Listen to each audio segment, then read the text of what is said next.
स्वागत है आपका आज के हमारे नए क्लास में। 24 फरवरी को आपका इंग्लिश का एग्जाम है, तो इसीलिए आज की क्लास में हम लेकर आए हैं सेंट्रल आइडिया। सेंट्रल आइडिया हम आपको ऐसे बताएंगे जो आपके एग्जाम में 101% जरूर आएगा। 4 नंबर में आता है सेंट्रल आइडिया, ऑप्शनल होता है, मतलब 3 आपको दे रखे होते हैं, 3 में से एक ही आपको करना होता है। सिलेबस में आपकी पूरे पोइट्री में 5 चैप्टर में से आज के क्लास में हम आपको 3 ऐसे सेंट्रल आइडिया बताएंगे जो बहुत इंपॉर्टेंट है, कई बार एग्जाम में पूछे गए हैं।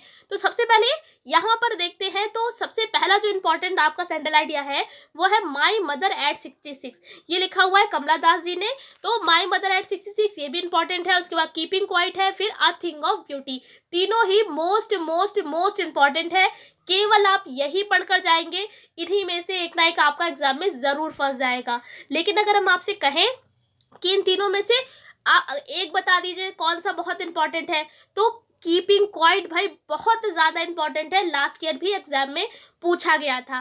ठीक है, तो आपको साथ में जो भी चैप्टर है साथ में राइटर भी याद कर लीजिएगा, क्योंकि राइटर जो है आपके सेंट्रल आइडिया में यूज कर लिया जाता है।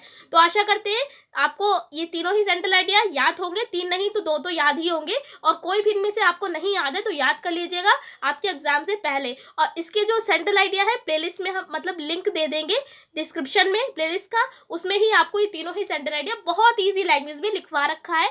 तो आप जाएंगे तो वहां पर आपको समझ में अच्छे से आ जाएगा। आई होप समझ में आपको सब कुछ चीजें अच्छे से आ गई होंगी।